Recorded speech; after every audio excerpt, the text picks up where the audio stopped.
আসসালামু আলাইকুম বন্ধুরা, আজ জানতে পারবেন হাবিল ও কাবিলের করুণ কাহিনী। সুন্দরী বোনের জন্য যেভাবে হাবিলকে হত্যা করে কাবিল।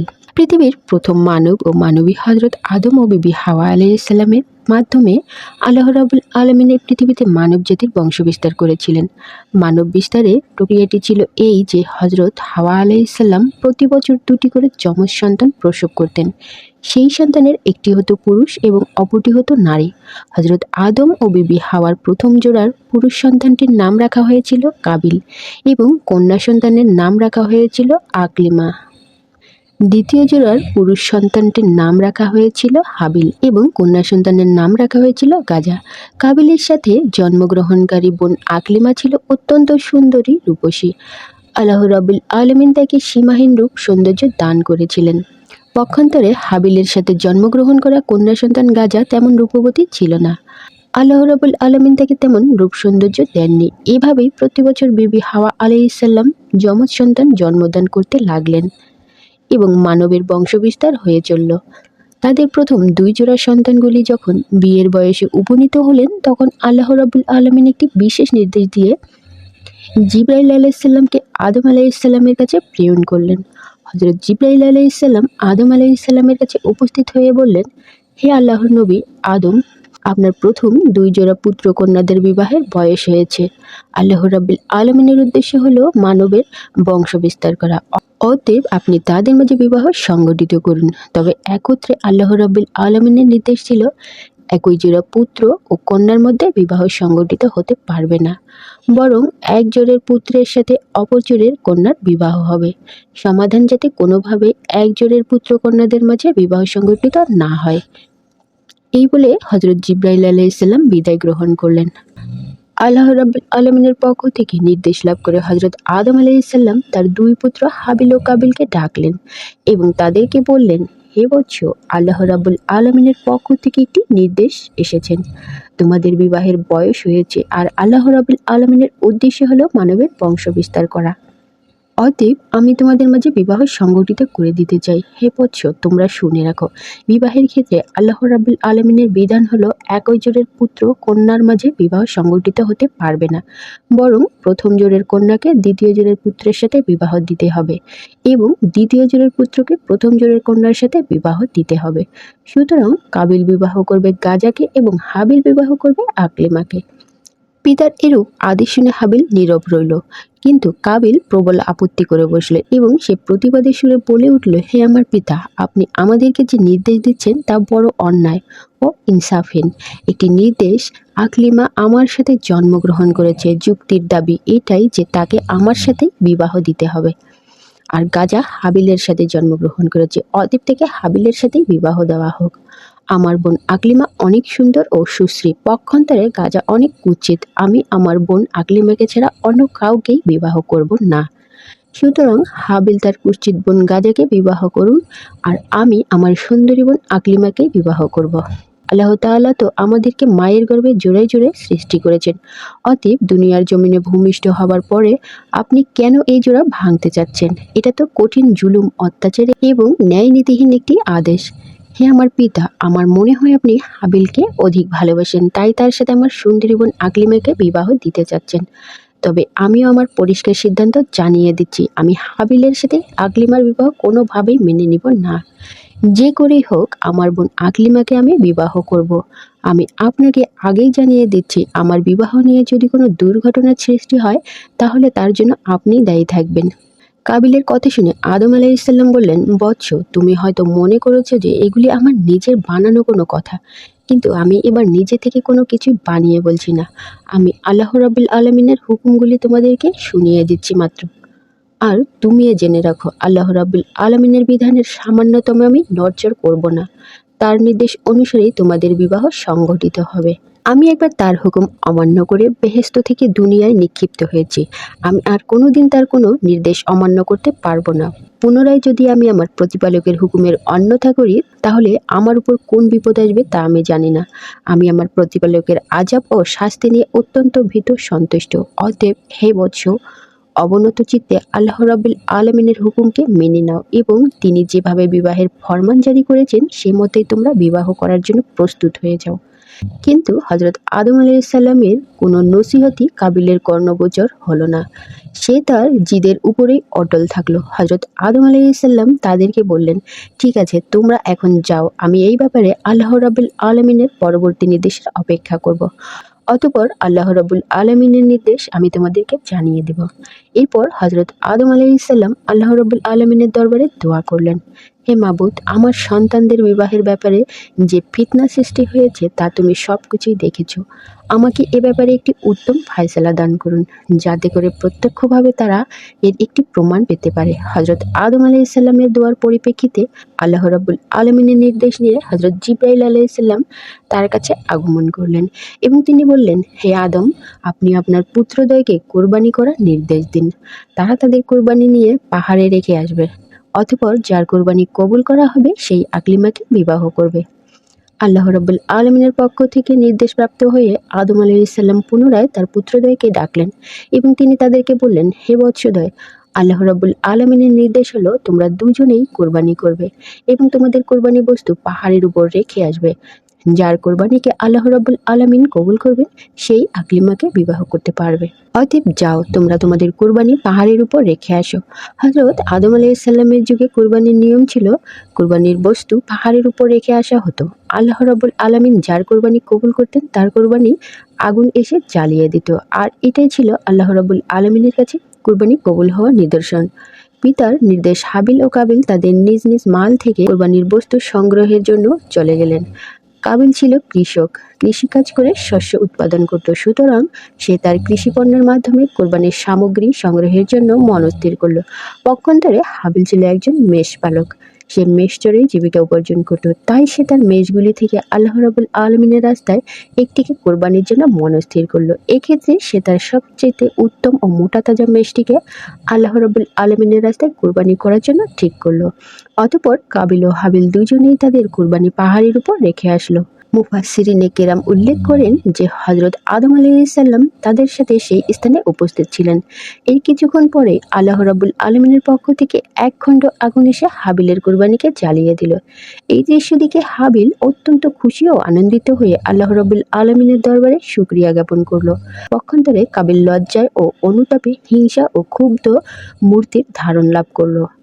সে আদম আলাইসাল্লামকে বলল, পিতা, আপনি হাবিলকে অধিক ভালোবাসেন এবং তার জন্যই দোয়া করেছেন, তাই তার কোরবানি কবুল হয়েছে। কিন্তু আমাকে আপনি ভালোবাসেন না এবং আমার জন্য দোয়াও করেনি, তাই আমার কোরবানি কবুলও হয়নি। এবং সে হাবিলকে লক্ষ্য করে বলল, হাবিল, অবশ্যই আমি তোমাকে হত্যা করব। হাবিল প্রতি উত্তরে বলল, হে ভ্রাতা, তুমি যদি আমাকে হত্যা করার জন্য তোমার হাত সম্প্রসারিত করো, আমি তোমাকে হত্যা করার জন্য আমার হাত সম্প্রসারিত করব না। আমি চাই তুমি আমার পাপ এবং তোমার পাপ বহন করো। আর কেবলমাত্র মুত্তাকিদের পক্ষ থেকে আল্লাহ রাব্বুল আলামিন কবুল করে থাকেন। হযরত আদম আলাইহিসসালাম থেকে বললেন, বৎস, তুমি নিজের চোখে প্রত্যক্ষ করলে আল্লাহ রাব্বুল আলামিনের মর্জি ও ইচ্ছার প্রতি সন্তুষ্ট থেকে তুমি হাবিলের সাথে সদ্ভাব বজায় রাখো এবং আল্লাহ রাব্বুল আলামিনের ফরমান অনুযায়ী বিবাহ করায় রাজি হয়ে যাও। এতে আল্লাহ রাব্বুল আলামিন অত্যন্ত খুশি হবেন এবং ও আখিরাত উভয় জাহানেই তোমার কল্যাণ হবে। কিন্তু কাবিল পিতার কোনো কথার দিকে কর্ণপাত করল না। সে নিজের অপমানের জ্বালায় হাবিলের প্রতি আরো শত্রু ভাবপন্ন হয়ে পড়ল। সে দৃঢ় প্রতিজ্ঞা করল, যে করেই হোক হাবিলকে সে হত্যা করবেই। এরপর থেকে সে হাবিলকে হত্যা করার জন্য সুযোগ খুঁজতে লাগলো, কিন্তু আদম আলাইহিসসালাম বিদ্যমান থাকার কারণে সে কোনোভাবেই এই সুযোগ পাচ্ছিল না। এর কিছুদিন পরে আল্লাহ রাব্বুল আলমিনের পক্ষ থেকে হযরত আদম আলাইহিসসালামের কাছে নির্দেশ আসলো, হে আদম, তুমি আমার ঘর বায়তুল্লাহ জিয়ারত করার জন্য মক্কার উদ্দেশ্যে গমন করো। হযরত আদম আলাইহিসসালাম আল্লাহ রাব্বুল আলমিনের পক্ষ থেকে এই নির্দেশ লাভ করার পরে আকাশের দিকে লক্ষ্য করে তিনি বললেন, হে আকাশ, তুমি কি আমার সন্ততিদেরকে রক্ষা করার দায়িত্ব গ্রহণ করবে? প্রতি উত্তরে আকাশ বলল, হে আদম, আমি তোমার সন্তানদেরকে রক্ষা করার দায়িত্ব গ্রহণ করতে পারবো না। এরপরে হযরত আদম আলাইহিসসালাম পাহাড়কে লক্ষ্য করে বললেন, হে পাহাড়, তুমি কি আমার সন্তানদেরকে রক্ষার দায়িত্ব গ্রহণ করতে পারবে? পাহাড় জবাব দিল, হে আদম, আমি তোমার সন্তানদেরকে রক্ষার দায়িত্ব গ্রহণ করতে পারবো না। অতঃপর হযরত আদম আলাইহিসসালাম জমিনকে লক্ষ্য করে বললেন, হে জমিন, তুমি কি আমার সন্তানদেরকে রক্ষা করার দায়িত্ব গ্রহণ করতে পারবে? জমিনও হযরত আদম আলাইহিসসালামকে একই উত্তর দিল। তখন হযরত আদম আলাইহিসসালাম হাবিলকে বললেন, হে হাবিল, তুমি কি আমার সন্তানদেরকে রক্ষা করার দায়িত্ব গ্রহণ করতে পারবে? হাবিল বলল, হে আমার পিতা, আল্লাহ রাব্বুল আলামিন যদি আমার উপর অনুগ্রহ করেন তাহলে অবশ্যই আমি এই দায়িত্ব গ্রহণ করতে রাজি আছি। এরপরে হযরত আদম ও বিবি হাওয়া স্বয়ং সন্তানদেরকে রক্ষণাবেক্ষণের দায়িত্ব হাবিলের কাছে দিয়ে মক্কার উদ্দেশ্যে রওনা হয়ে গেলেন। আদম আলাইহিসসালাম হজে গমন করার পরে কাবিল তার উদ্দেশ্য সিদ্ধির জন্য একটি বিশাল সুযোগ পেয়ে গেল।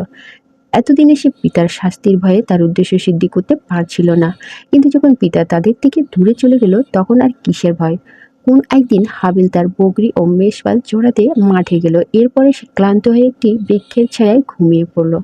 কাবিল যখন দেখল হাবিল নির্জনে একটি প্রান্তরের গাছের ছায়ায় একাই ঘুমিয়ে রয়েছে, তখন সে সেটিকে বিশেষ সুযোগ মনে করতে লাগলো। সে ভাবল হাবিলকে হত্যা করার জন্য এটাই উপযুক্ত সময়। কিন্তু সে একটি বিপদের সম্মুখীন হয়ে গেল। হত্যা করবে তো ঠিকই, কিন্তু হত্যা করবে কোন উপায়ে তা সে স্থির করতে পারল না।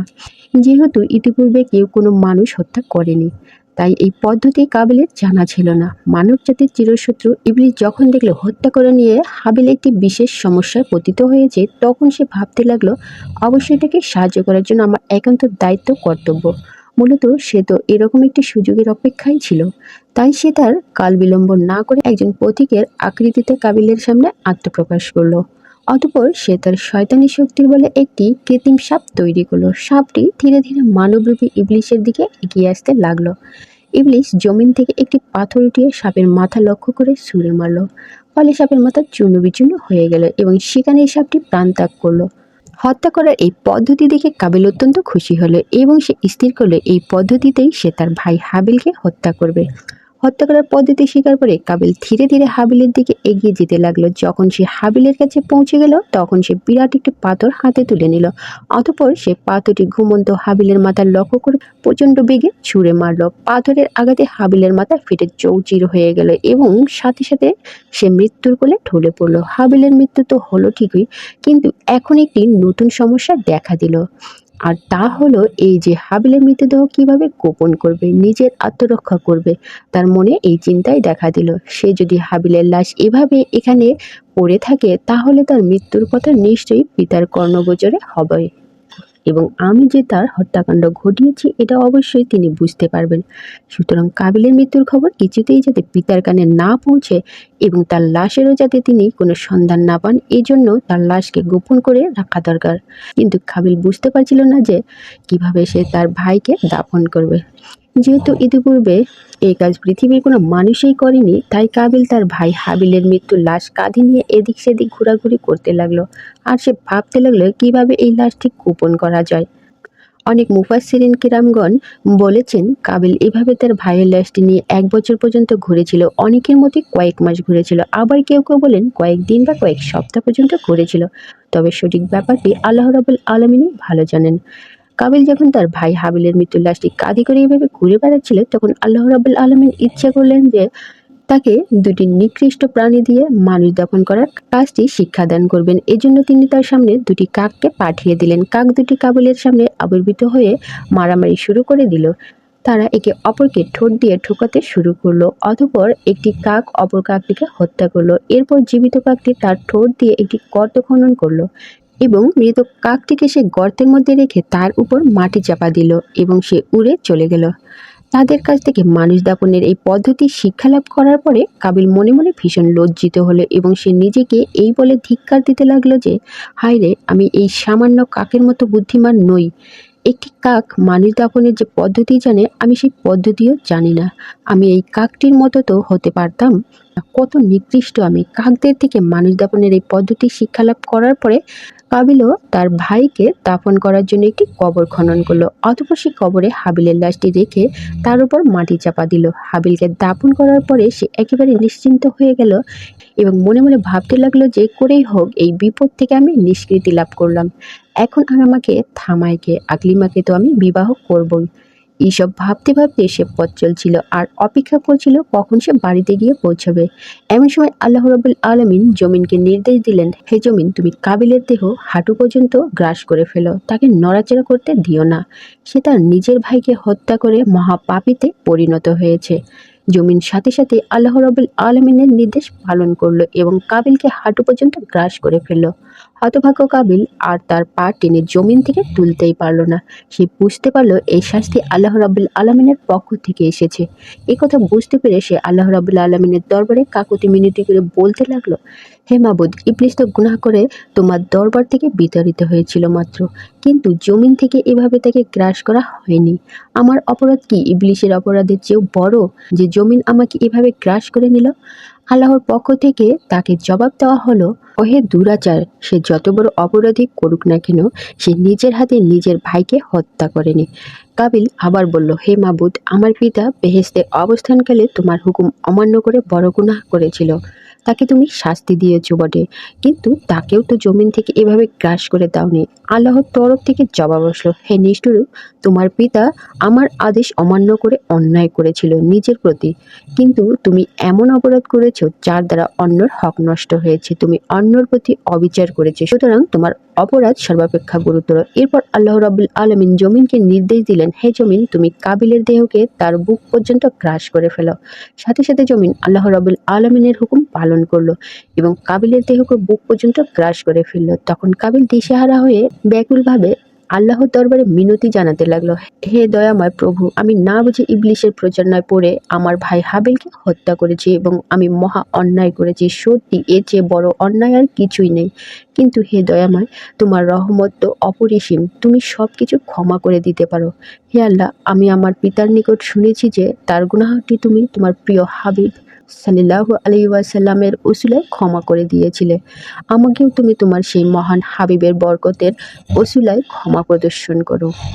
এবার আল্লাহ রাব্বুল আলামিন তার প্রিয় হাবিব মুহাম্মদ সাল্লাল্লাহু আলাইহি ওয়াসাল্লামের সম্মান ইজ্জত রক্ষার তাগিদে জমিনকে বললেন, হে জমিন, তুমি কাবিলকে ছেড়ে দাও। জমিনের কবল থেকে মুক্তি লাভ করার পরে কাবিল ভাবতে লাগলো, যেভাবেই হোক এই বিপদ থেকে আমি রক্ষা পেলাম, এবার আর আমাকে ঠেকায় কে? আকলিমাকে তো আমি বিবাহ করবই। এই কথা চিন্তা করার সাথে সাথে আল্লাহ রাব্বুল আলামিনের একজন আজবের ফেরেশতা এসে তাকে পাকড়াও করলো এবং তাকে একটি পাহাড়ে বন্দি করে তার মাথায় একটি পাথর দ্বারা আঘাত করলো। আর সাথে সাথে কাবুলের মৃত্যু হয়ে গেল এবং আল্লাহ রাব্বুল আলামিন পুনরায় তাকে জীবিত করে দিলেন। পুনরায় সেই ফেরেশতা তার মাথায় পাথর দ্বারা আঘাত করলো এবং পুনরায় সে মৃত্যুবরণ করলো। বলা হয়ে থাকে কিয়ামত পর্যন্ত এই ফেরেশতা কাবিলকে এভাবেই শাস্তি দিতে থাকবে। সহিহ মুসলিম শরীফে রাসূল করিম সাল্লাল্লাহু আলাইহি ওয়াসাল্লামের পক্ষ থেকে একটি হাদিসে বর্ণিত হয়েছে, রাসূলুল্লাহ সাল্লাল্লাহু আলাইহি ওয়াসাল্লাম বলেছেন, কিয়ামত পর্যন্ত যত অন্যায় হত্যাকাণ্ড ঘটবে সেই পাপের একটি অংশ আদম আলাইহিস সালামের পুত্র কাবিলের আমলনামায় লেখা হতে থাকবে। কেননা সেই প্রথম ব্যক্তি যে হত্যার মতো ভয়ঙ্কর এ পাপ কাজকে পৃথিবীর জমিনে চালু করেছিল। কাবিল যখন হাবিলকে হত্যা করেছিল তখন আদম আলাইহিস সালাম হজ আদায়ের জন্য মক্কা শরীফে ছিলেন। আদম আলাইহিসসালাম দেশে ফিরে এসে হাবিলের সন্ধান না পেয়ে তার সন্তানদের কাছে জিজ্ঞাসা করলেন, হে বৎস, তোমরা কি তোমাদের ভাই হাবিলের কোনো সন্ধান জানো? আমি তাকে দেখছি না কেন? আদম আলাইহিসসালামের সন্তানগণ তাকে উত্তর দিল, হে পিতা, আপনি হজ করতে যাওয়ার কিছুদিন পর থেকে আমরা আমাদের ভাই হাবিল ও কাবিল দুজনকেই দেখছি না। আমরা তাদেরকে অনেক খোঁজাখুঁজি করেছি, কিন্তু তাদের কোনো সন্ধান পাইনি। আমরা জানি না তারা কোথায় আছে এবং কি করছে। তাদের কথা শুনে আদম আলাইহিসসালাম বুঝতে পারলেন অবশ্যই কাবিল হাবিলকে হত্যা করেছে, আর সে তো তাকে ইতিপূর্বেই হত্যার হুমকিও দিয়ে রেখেছিল। আর এই দ্বন্দ্বের একমাত্র কারণ যে তার কুপুত্র কাবিলের অন্যায় জেদ ছিল তা তিনি অবশ্যই জানতেন। সুতরাং কাবিলের কারণে তার মনে কোনো দুঃখ হলো না, কিন্তু হাবিলকে হারিয়ে তিনি একেবারেই শোকাকুল হয়ে পড়লেন। এরপর তিনি আল্লাহ রাব্বুল আলামিনের দরবারে কাঁদতে কাঁদতে প্রার্থনা করলেন, হে আল্লাহ, হাবিলকে যদি হত্যা করা হয়ে থাকে তবে তার কবর ও মৃত লাশের চিহ্নটুকু তুমি আমাকে দেখিয়ে দাও, তাতে আমি শান্তি পাবো। আদম আলাইহিসসালামের এই দোয়ার প্রেক্ষিতে আল্লাহ রাব্বুল আলামিন তাকে জানিয়ে দিলেন, হে আদম, তোমার কুপুত্র কাবিল তোমার সন্তান হাবিলকে হত্যা করেছে, এজন্য কিয়ামত পর্যন্ত তাকে এই পাপের শাস্তি ভোগ করতে হবে। এই পৃথিবীতে তোমার যত সন্তানই অন্যায়ভাবে হত্যাকাণ্ড সংঘটিত করবে সেই হত্যাকাণ্ডের পাপের একটি অংশ তোমার কুপুত্র কাবিলের আমলনামায় লিপিবদ্ধ করা হবে। অতঃপর আল্লাহ রাব্বুল আলামিন তাকে হাবিলের মৃত্যুর জায়গা ও তার কবর সম্পর্কে জানিয়ে দিলেন। আল্লাহ রাব্বুল আলামিনের পক্ষ থেকে এই সংবাদটি জানার পরে আদম আলাইহিস সালাম সেই স্থানে গেলেন এবং তিনি কবর থেকে হাবিলের লাশটি উঠিয়ে দেখলেন তার মাথা চূর্ণ বিচূর্ণ করে দেওয়া হয়েছে এবং তার সারা শরীর এখনও রক্তে রঞ্জিত হয়ে রয়েছে। তখন হযরত আদম আলাইহিস সালাম হাবিলের লাশটিকে বাড়িতে নিয়ে আসলেন। পুত্রের এই অবস্থা দেখে বিবি হাওয়াও কাঁদতে কাঁদতে অস্থির হয়ে গেলেন। অতঃপর তারা সিদ্ধান্ত নিলেন হাবিলের লাশটিকে একটি সিন্দুকে করে তারা তাদের কাছেই রেখে দিবেন। তাদের এই চিন্তা করার পরে যে জিব্রাইল আলাইহিস সালাম আল্লাহ রাব্বুল আলামিনের হুকুম নিয়ে তাদের কাছে এসে বললেন, হে আদম ও বিবি হাওয়া, আপনারা যে সিদ্ধান্ত নিয়েছেন এটি আল্লাহ রাব্বুল আলামিনের সিদ্ধান্ত নয়। কোনো মৃত মানুষকে আপনারা আপনাদের কাছে রেখে দিতে পারেন না, বরং আল্লাহ রাব্বুল আলামিনের হুকুম হলো তাকে আপনারা উত্তম রূপে গোসল করিয়ে জমিনে পুনরায় দাফন করে দিন। জিবরাইল আলাইহিস সালামের পরামর্শে আদম আলাইহিস সালাম পুনরায় তার পুত্র হাবিলের লাশটিকে উত্তম রূপে কাফনের কাপড় পরিধান করিয়ে দাফন করে দিলেন।